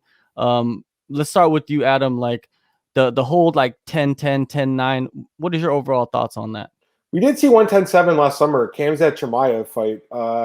John Phillips, I think. I can't remember what fight it was. He beat the hell out. That was like he might have landed 100 significant strikes that round or something. They actually had to change the way the DraftKings were scored because like the ground strikes weren't counted at that point. Now they are. As far as the 10-9 must system goes, I mean, listen, you're giving us 50 minutes to talk about this, John. This is something we could take hours to talk about. Quite frankly, I don't know if it's the best system, but I don't hate it either, guys. Like, I really think it does work. You just really need educated judges, I think, people that do understand the judging criteria, people that are not John, that are going to score the fights. Because, John, you didn't know the scoring criteria. So you don't score fights. I've never really seen you scoring fights. You know, if you are going to score a fight, you should know this criteria. And I would say this is something that, you know, new fans, not even new fans, everyone should know this stuff off their heart, really. Especially if you're an MMA journalist, this is stuff you should know, I think. So, yeah, I know me and Spencer know this, John, but I think this is great for you to know. You know, I like the fact that you're like, hey, I was a little ignorant about this. Now I'm going to educate myself. That's better than just becoming ignorant and staying that way, right? So I like that, John. As far as, you know, the 10-9 versus 10-8, 10-7, like, I think, you know, it does work a little bit. I will say with the 10-10 round, I'm not a fan of 10-10 rounds. I try my best not to score them. Judges rarely score them. You see them like once every couple years. You don't really want that. I don't think. I think as a judge, you're being paid to judge a fight. You should be able to tell a 10-9 winner, I believe, in a fight. But ultimately what it comes down to is I just think we need better educated judges, really. Like, I think the system's not great, but it does work.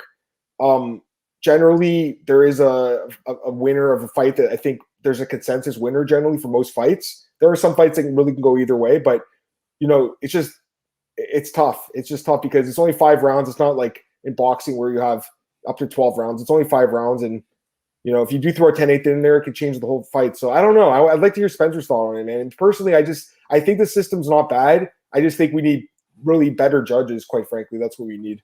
Oh, before Spencer chimes in, Sure. I wanted to make this clear about the judging criteria too. It's not a boxing model. I found that out too, because everybody was saying, oh, it was stolen from boxing and it's a boxing model. But when you really read through it, it's nothing to do with boxing. Maybe the points, yes, but the criteria.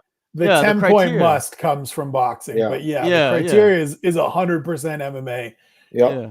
That part that you've highlighted is the tough part, right? To what Adam's saying about, you're looking at a 3-round or a 5-round fight at most. A 10-9 can be that razor thin round where it could go either way, or a round where somebody won clearly.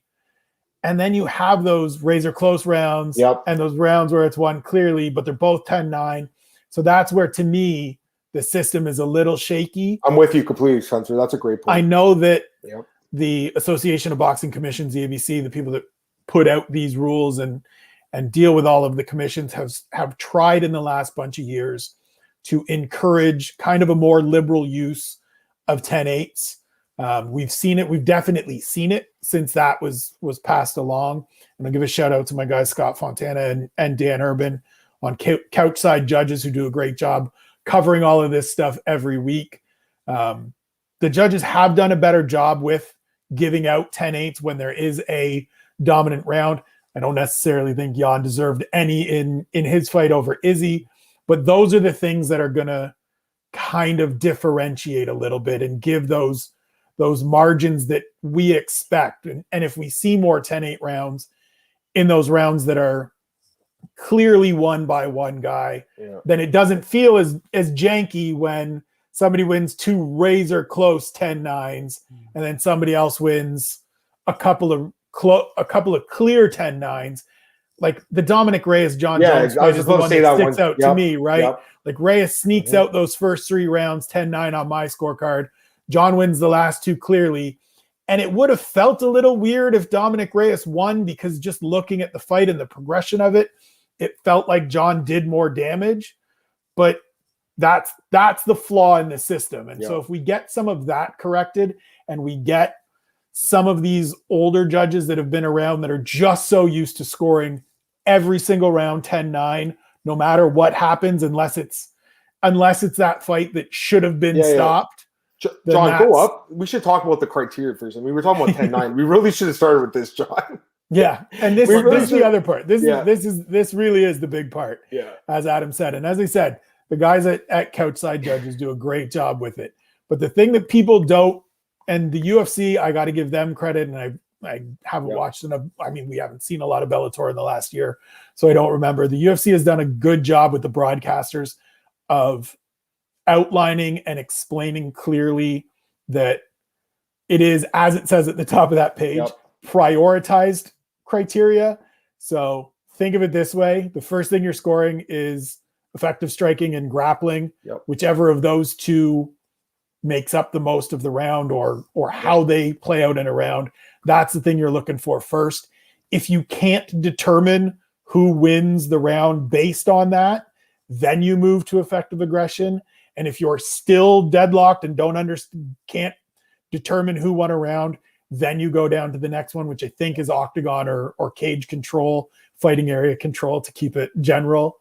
But that's not like, you see so many people online on a Saturday night scoring fights, and they go, oh, but he was coming forward and he was in the center of the cage, and that has nothing to do with it. You know, Spencer, I don't even think I don't remember the last time I've looked at, even used aggressiveness or control when I judge my rounds. Like I can determine a 10-9 round. There are some close rounds though, for sure, but it's rare. I think a good judge can determine a 10-9 winner in MMA, so I think the system's not the best, but I agree completely with what you said, Spencer. Like, that's why I think they talked about half points for a while, but to me, that, like, they can't even do math adding up 10-8 sometimes. Like, they're not bringing the half for points. Sure, guys, it's true. Right? So, but yeah, I do think, like, Max Holloway Volkanovski fight, the second fight, the first 3 rounds, Max barely won probably, and then Volk, clearly won the last. It was the same thing, Spencer. That's the biggest problem right now. Like, like, you can win around like this much, and then like this much 10-9, but then it's like this to get a 10-8, right? So that's an issue. But I think, you just need to study this effective striking and grappling. If you can understand what they're saying in that, you can score fights. You'll score them very well. I would consider myself a decent judge. I'm not a professional judge, but I think I'm decent at it. And I've studied the rules. And not only this, study the unified rules too. That's important too, Spencer. And the other part of it too is just the information that gets passed along, both on the broadcasts, in terms of the media, in terms of that stuff. We just always have to be presenting the correct information. Another great resource is Sean Sheehan over at Severe MMA. He's done a couple good things. There are some judges that are on Twitter that will answer questions, that will engage with you. I'm not going to shout them out. I'm not going to blow them up so that they don't get attacked by like crazy people wanting justification of all of their stuff. But you can find them. Go and search them out. You'll see them every once in a while. And it's just about getting that information out there. And the UFC has done a much better job in recent months to make sure that they're getting these conversations out there. Because as with anything, it's just education. It's just understanding what you're looking at, what you're supposed to be looking at, and how you're getting to score these fights. And by the way, that part right there that's bolded, it says result of their actions. That's a great thing to keep in mind, guys. That's saying damage. That's what it's saying there. Yeah. Because that's ultimately what it's about. It's about inflicting more damage to hurt your opponent and finish the fight. And that's the number one thing. Spencer's damage, you know? And that's what I look at. That's why I scored the Blachowicz fight for him, because I thought he had the more damaging shots. Well, and it's just understanding that these are the criteria rather than taking the JHK method and just being like, I think this dude won. He was coming forward and he threw these cooler strikes. He's flashy. Which we see, right? Like we joke, but we see it so much, and there's so many people that jump out there and are so entrenched in their stance of, you know, it's the old Diaz 135. Like there's people that are just convinced that they know what the score is and they know how to score fights, and they're just wrong. I love you. I appreciate the passion, but a lot of y'all are just wrong. So I'll tell you right now too. Go and read the rules, read the criteria, listen to smart people that know this stuff, and just practice. Just pay attention and practice. I would do in that too. sentence, Go ahead, I wanted to get into it. It says top and bottom position fighters are assessed more on the impactful, effective result of their actions, more so than their position. Perfect. So you could be on your back the whole fight, a whole round. Oh yeah. But if you're inflicting damage off your back, you win the round. But how many times have you seen that though? It How many happens times once in a while. Like I think they're getting better at it. There's been a few fights like that. Johnny Hendricks versus Neil Magny. Magny did all this damage off his back and won the decision, I believe. There's a few fights like that. But you're right, John. Generally, a lazy judge or a lazy person would say the guy lying on top is winning, right? But you got to watch what they do off their bottom too, you know.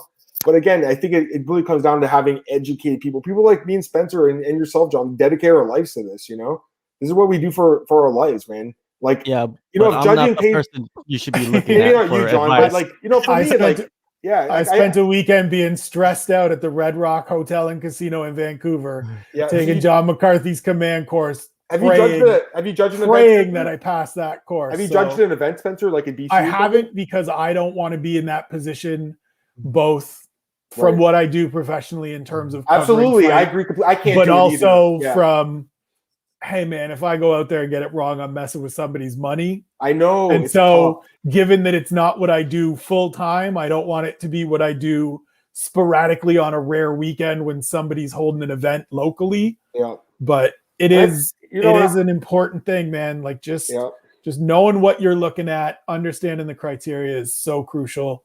I recommend anybody that loves this sport, anybody that does what we do every week and watches all of these fights, learn this stuff. It is helpful. It will help you understand what's happening more, and ideally be disappointed and frustrated less when close fights happen and you think somebody got robbed, because nobody got robbed.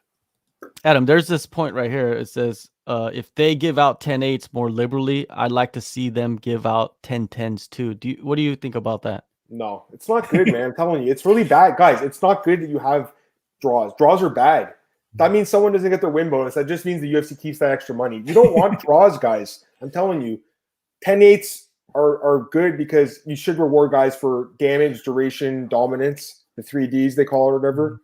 That's something you should reward someone for. But I think a 10-10 is a cop-out round. It's a cop-out by a judge that can't determine the winner. You're paid to do that. That's their job. If us journalists that are also, you know, writing articles on deadlines and judging the fights can do that, I think a judge cage side should be able to do that. But I will say, you know, the pay thing, I've heard they're not paid great. Maybe if they raise the pay, it would encourage people to like, you know, seek this as a profession. I think it's a part-time profession, right? Like you'd only work on the weekends essentially. So maybe they need to, like, you know, look into that, maybe make it more of a better career for people. Then you'd have smarter people into it. Like personally, I can't judge like professionally because I obviously have bias because I'm a journalist, but I think it's great, Spencer, for instance, you had your license, and if John ever came back, I would love to do it too, personally. Now, with this prioritized criteria, right? I just wanted to go over this again because I think this is important when you're watching a fight, and then after the round's over, you kind of keep that in your mind, right? Number one, effective striking and grappling is number one, so they scored that the most, right? And then they got effective aggressiveness and then fight area control. Now, with this fight area control, I feel like people believe like you said, the John Jones, Dominic Reyes, John Jones going forward the whole time, right?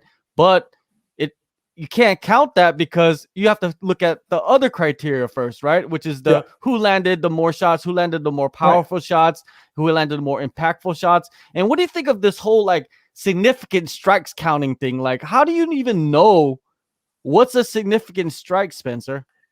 There's a definition for it, John. You should look into that. I mean, that's something you should know, John. Like it's a strike at distance on the feet, really, and in clinch, if I'm not mistaken, right? That's what it is, Spencer? Yeah, there are definitions. The thing that gets me about the significant strike count, the thing that gets me about the significant strike counts is that they will get lots of instances where people are talking about total strikes over the course of a fight, and that doesn't matter. Again, the UFC has done a much better job this year of breaking it down round by round and showing those stats on a per round basis, because that's the other part. That's how these fights are scored. Doesn't matter what happened in the first round. The second round is its own animal. The third round is its own animal, and so on and so on. And so if you're going to put them up, it's great to have numbers. It's great to be able to give people a snapshot of what's happening and a quick visual to understand what's been taking place. Yeah. But all of that has to be contextualized properly. Yeah. And the UFC has done a better job of it. The more people that understand these rules and how the judging criteria and how judges view fights, the better it is. And let me jump in there. Like, John, I'm a stats junkie in MMA. Like, I look at stats for every single fight when I break down my fights. You have to these days. Mm-hmm. You need that extra information. And, significant strikes like landed per minute, the more the better, really. Generally, a guy with a higher output's going to win fights. The one thing I don't like about the stats, though, is when they show them on the screen during the fights, because number one, the judges do not get that information. So the judges they're trying to remember, they're trying their best, but they don't get that information. So yeah, sometimes, you might see a round and the judge scored for the other guy, and then you look at the stats and the strikes are more for one person. But again, that's not judging the impact of the strikes too. It's not just the amount of them, it's the impact of them too. So those stats are flawed, but generally the fighter that does land more significant strikes usually does win the fight. But John, you should do, man, and you too, Spencer, like UFCstats.com. I'm in there literally every day, guys, just crunching the numbers. Like, you learn so much when you see all these stats they have now. It's great, man. Like, I love baseball too, just like Spencer did, and like all the stats in baseball are something that I love growing up, and I love it in MMA now too. I think it's great, and the more educated you can be and the more knowledge you have about these fights, the better you are, I think, at your job too. So that's my thoughts on that. Yeah, you're right. Stats, like when you think about it, when you're a kid and you're collecting baseball cards, and in the back of the baseball cards, all the stats are there, right? The yearly stats, and you're looking at them like, oh, this dude, he batted like 325, last year and the year before. Like you get into it, right? So I guess I should read into. Dude, I'm such a nerd. I'm like, holy crap! Matthew Semmelsberger lands 11.5 strikes for 50 minutes. Like, holy shit! Like, that is the first recorded Matthew Semmelsberger reference. Oh, sample size, one fight. History. You can't use it because it's a small sample size. But that's what I mean. Like, I love that website though. Like, I look literally every single fight. I'm diving into stats, but the stats are only one thing. You got to really watch the fights. That is what it comes down to. It's the styles, it's the clashes, everything. But I think if you know the numbers, if you know the rules, you'll enjoy the sport more. I think if you know all this stuff. So that's my advice, guys. Not to you guys really, but more so to to John, but to people watching though. Seriously, like, educate yourself. It's great to know more. When I started in the sport, Spencer, I read every book I could, man, because I wanted to learn everything I could about MMA. And I still don't know a lot. You know what I mean? I'm 10 years into this, and I feel like I'm just touching the surface of the sport. There's so much to know about it, man. Yeah, full disclosure, like, I know the rules. I just didn't know the judging. Sorry, the judging as well. You know what I mean? And now I'm starting to read it, and I don't think you could just read it once and remember everything, right? You got to continually go in there. it's a thing that you gotta stay on top of. And the biggest thing is just watching fights, understanding that stuff. Yeah. And but if you want to be a fan and you don't care about the 100%. judging and just watch the fights, then watch the fights. You know what I mean? We're not saying 100%. that you should. And if you have an opinion about the judging, you have an opinion about the judging. I'll always have an opinion about the judging. And even if I know the rules, I'll still have my own set of rules that I think the fight should be scored upon, right? And then there's the old rules of the Pride, and then there's Ryzen rules now, and then there's the rules that One Championship uses to judge fights. So as you watch all these different promotions, you have to learn the different criteria of judging, right? And it could get blurred in some ways.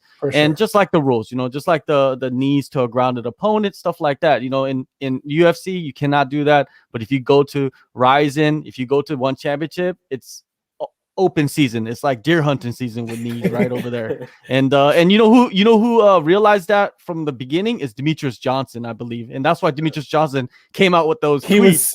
He was so pumped to go over there and get to throw knees to grounded opponents. Bro, I remember when he went over, that was one of the first things he was excited about, was like, I get to knee people in the head. Literally one of the most violent fights I've ever seen was in one, I'm checking it right now. It was One Championship, Destiny of Warriors. It was one of their first events, I believe, and it was Roger Huerta versus Zorro Babel Barrera. He got soccer kicked. It was the most brutal soccer kick I've ever seen. Like, and then that was one of their that might have been one of their first events, John. And people were like, One Championship can't allow this. Then years later, they're still allowing it. So it is what it is. I say bring on the soccer kicks. I say bring back the knees to the head of the down opponents. You know what? Just may as well bring back Keith Hackney and let people punch you in the nuts too. Why not? Yeah, right? So you know, like with the judging stuff, you know, like I criticize it from time to time, and the criticism comes from my own ideologies of what judging should be. And I've made I'm a human being. I make mistakes, you know what I mean? And luckily, I don't write about that. I don't write about judging. I don't write about, because if you put that in print, people would probably be coming for my neck, you know what I mean? They'll be coming for with Jan Blachowicz's noose, you know, and chasing after me on the internet. So, anyways, you know, that's why I admit it. You know, I'm not afraid to admit if I made a mistake, right? That's one thing that I think people should realize, is that if you made a mistake, and if you said something wrong, you know, you admit it and you move on. You know what I mean? So I'm admitting it. I'm gonna educate myself a little bit more on the judging. I know the rules, so don't come at me with like, oh, you don't know the unified. No, I know the unified rules. I know all the rules. It's just the judging that is something that I feel like it's still a work in progress. And you know, me as a person that covers the sport, I should dig it deeper and deeper into it, and I will from now on. And I've had a judge on Twitter. I've had a judge on Twitter like come at me, you know what I mean? And I just ignore him, like his messages and stuff. I feel like me and Spencer, like your parents, were like, "Come on, you gotta study harder, John. Come on, get in the books, man." No, it's all good, John. Man. John, it takes a lot of guts for you to come out in here and be like, you know what, guys? I'm not the most educated guy, but I'm trying to learn. Like, I'd rather that, John, than some guy like pretending he knows the rules on how to judge fights and score fights. Like, you don't want that stuff. Exactly. You do not want. You want humble guys, man. I like that, John. You're willing to learn. I love it, man. I'm still learning too. You know, that's something that I personally think, you know, everyone should read like once a year. Just go back and just get a refresher. You know, it's a great thing to read. That's why I have the show, is to learn. You know what I mean? For real. This is honest truth. It's like to have you guys on, other people in the media, coaches. It's just to learn. I never have a fighter on here because I interview fighters separately all the time. So this show, it's live, it's interactive. The reason why is for me to learn. Even like people in the comments are teaching me things, you know what I mean? Like maybe a perspective that I didn't realize, and they're commenting on that. So I'm very grateful for people that tune in and watch and give questions. Man, we're like almost 10 minutes over. Would you guys like to answer a couple questions, or do you guys need to go? I can answer a couple, but make it quick. All right, let's get to two questions, I guess. Let's get two questions in here. Here we go. Some crazy question right here. We'll start with Spencer. How would Canelo and Izzy go in the cruiserweight fantasy boxing exhibition, Spencer? Okay, the rules are whoever's sport it is always going to win. So Canelo's going to beat Izzy the way Mayweather beat McGregor, the way Antonio Tarver is going to beat Frank Mir. Like, whoever's main discipline it is, they are going to win because it is their main discipline. Yeah. Also, Canelo is insanely talented. This isn't like Izzy would be fighting just some dude. Like, Canelo is Canelo. Respect that man. What's cruiserweight? Is that 200 pounds? That means Canelo would have to put on like some weight, right? I think he fights. Yeah, but 160s or something. I know it's boxing. He would destroy. He would light him up. He'd light him up. Canelo. Yep. What's the next question? So Canelo is the what is it? The gold standard in boxing right now. I don't even follow it that closely. He's the best in the world, right? I think he's number 1 pound for pound, right? Isn't he? Or I mean, I'm pretty I don't sure know he if is, he's right? number 1 pound for pound, but he's one of the best boxers on the planet right now. Yeah. Taking a look. And number 1 pound for pound by the ring. So I mean, that's just one source, but that's pretty good. He's pretty damn good. The last question I'm trying to find it has to do with the Wei Li, the odds on the fight against Rose Namajunas. I believe she's the favorite. I can't find it. There's so many questions, like so many comments here. But what do you think about the odds heading into that fight with Wei Li and Rose? It's minus one right now, minus 190 for Wei Li and plus 165 for Rose. So Wei Li is a clear favorite. Open at minus 200. So basically bouncing around 2-1. That seems fair, doesn't it? Like she's coming off one of the best fights of all time against Joanna, and she hasn't lost, I think, in 10 years now. Like she's, I think, 21 fight win streak or something. Like she should be the big favorite. But Rose is insanely talented, guys. You know, like she knocked out Joanna. She beat her twice. She did beat Andrade in the last fight, but man, that third round was really sketchy. Like she got hurt badly in the third round. I don't know about this one, guys. This could go bad for her. By the way, they don't have a venue for this one, right? Like I don't think they're doing an Asia, John, or they were trying to originally. Is that correct? They were in talks to do it in Singapore, but that didn't come to fruition. Right. And they're still going to do a show. Dana White said in Singapore this year, but this pay-per-view will be in Las Vegas. Oh, it's in Vegas. Okay, because I know they're talking about obviously Houston and Texas right now, obviously. But yeah, Wei Li should be favored. What do you think, Spencer? Like she's a clear favorite here, right? Yeah, I think Zhang should definitely be favored. I mean, you look at what she did against Joanna Jędrzejczyk the last time out after having the absolute training camp from hell. Yep. She is a beast. Not to take anything away from Rose, who is obviously a former champion, decorated fighter, and as you said, looked great in those first couple rounds against Jessica Andrade. But I look at that last round against Andrade, I look at what Zhang Weili has done thus far, and it's just like she's another one of those ones that just seems to be hitting that level, that peak, at a point where I can see her just distancing herself from the rest of that division real quickly over the next couple of years. All right. Well, we'll end it with that. Wei Li is coming up, the Rose fight. Thank you, Adam. Thank you, Spencer, for the time, man. It went over a little bit, but I really enjoyed it, man. It flew by so fast, and you guys educating me on judging, and I'm pretty sure I'm going to get a bunch of messages from people like, are you an idiot? Why did you're supposed to be part of the media? And I'm like, hey, I admit it, man. If I was embarrassed about, I'm embarrassed a little bit, but if I was completely embarrassed, I wouldn't even bring it up. I would have been like, not even talking about judging at all. I wouldn't even bring you guys in to talk about it. So thank you so much. Thank you everybody for watching. Leave a comment, down below if you're watching after the live show on replay, and make sure to subscribe. Follow these guys on Twitter. You guys probably see these guys on the broadcast all the time. That's why they're familiar faces. Keep following them. They're putting out good content. Thank you very much. And any last words from you guys before I shut this down? Thanks for having me, man. It was great to be here with you guys. And I'm pretty tired now, man. It's about 11 o'clock now. It's about bedtime for me. Right. Old man, yeah, good, go to bed. Good times, boys. Thanks for doing this.